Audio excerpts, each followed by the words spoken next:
Hey everyone, and welcome to The Explainer. Today we're unpacking something absolutely fascinating. We are looking at the brilliant ways children's programming constructs these play-based, problem-solving narratives. We're going to deconstruct a really high-energy adventure from Wonder World Kids just to see exactly how they use structure, gamification, and visual rewards to keep their audience completely hooked. By breaking down the mechanics of the Magic Box Challenge, we get a first-hand look at how learning and play just seamlessly merge together. I am super thrilled to guide you through this, so let's jump right in. So what actually happens when a playroom loses all its color?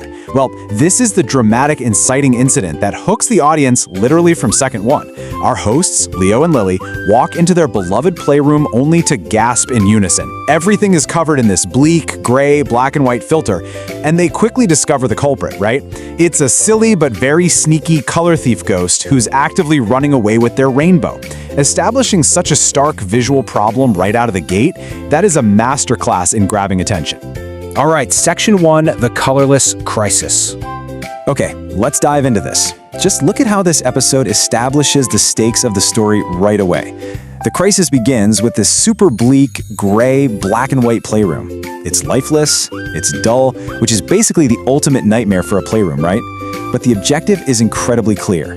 All those bright, vibrant colors have been stolen and locked away inside the magic box by that ghost. And this sets up the core conflict perfectly. Leo and Lily don't just have to chase a ghost around, they have a very specific, tangible objective to unlock that box and get their world back to normal. Which brings us to Section 2, the Magic Box mechanics. So how do they actually solve this colorless problem? Well, they need a system. Lily introduces the Magic Box Challenge, and the mechanics here are brilliantly simple. The box has these glowing buttons. When a button glows a specific color, step 1 is to run around the room and find toys or items that match that exact color. Step 2 is putting those gathered items directly into the magic box. And step 3, that action recharges the room with that specific color. It completely transforms a chaotic situation into a clear, step-by-step mission for the kids to follow. Now, what's really interesting about this slide is how the adult character, Papa, enters the scene to provide a structured framework for their play.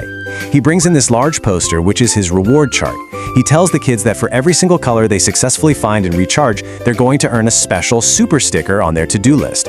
Honestly, this is a textbook example of gamification. Papa isn't solving the problem for them, he's just keeping them focused on their quest by offering a clear incentive and a really fun way to track their progress. Moving right along to Section 3, recharging with red. With the rules locked in and the reward chart ready to go, the kids hear a prompt. The first glowing button on the box lights up red. Lily runs over to a toy bin and quickly pulls out a red tomato, a red strawberry, and a red cherry. Meanwhile, Leo contributes a red watermelon. They gather all these items up and drop them into the magic box, and the sensory payoff is immediate. There's this loud ding sound effect, and Leo points out that red paint is literally splashing back onto the walls of the playroom. They are visually rewarded for their problem solving, and Papa gives them their very first super sticker. Next up, Section 4, brightening with yellow. Let's move to and see how this builds because they've conquered red. And right on cue, the yellow button shines like the sun. You can really feel the momentum building here. The kids are getting much faster now. Leo immediately spots a yellow pineapple and a yellow banana. Lily matches his energy by finding a yellow lemon and a yellow pepper. They drop this fresh batch of items into the magic box and we get another satisfying ding. This time, Lily remarks that the room is getting brilliantly bright. The visual transformation of the set is accelerating, perfectly reflecting their progress in the game. All right, Section 5, banishing the ghost with blue. Okay, the excitement literally peaks here as Leo manages to corner the color thief ghost under a white sheet, but they still need to get the final color back to banish him completely. This moment captures Leo's joyful chaos so perfectly as he shouts, "Yay, smoothie, smoothie, smoothie!" To get the final color, blue, Lily suggests they make a blue smoothie for the box. This is great because it shows how the children are naturally evolving the rules of the game. They aren't just finding individual items anymore, they're collaborating to create a special blue concoction to finish the challenge. It adds this wonderful layer of creative play right on top of the structured sorting task. So to actually execute this grand smoothie plan, they toss in a blue car, some blue blocks, and finally, the secret ingredient, blue slime. When these final components hit the box, we get the ultimate ding. The blue sky is completely restored in their playroom, and the magic effectively banishes the sneaky color thief ghost for good. The crisis is officially averted through their creative recipe. And that brings us to Section 6, the power of teamwork. So the crucial point is how we reach the resolution of our story. Papa steps back in to validate their entire journey.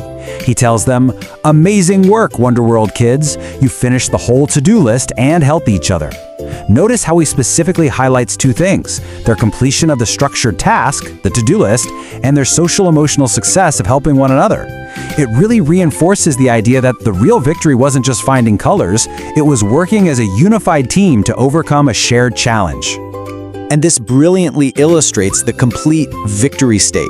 The room is a vibrant rainbow again, the ghost is defeated, the kids celebrate with this super high-energy montage featuring galaxy slime and colorful toys dancing all around. It's just a massive, vibrant visual payoff for the viewer who's been following along this whole time.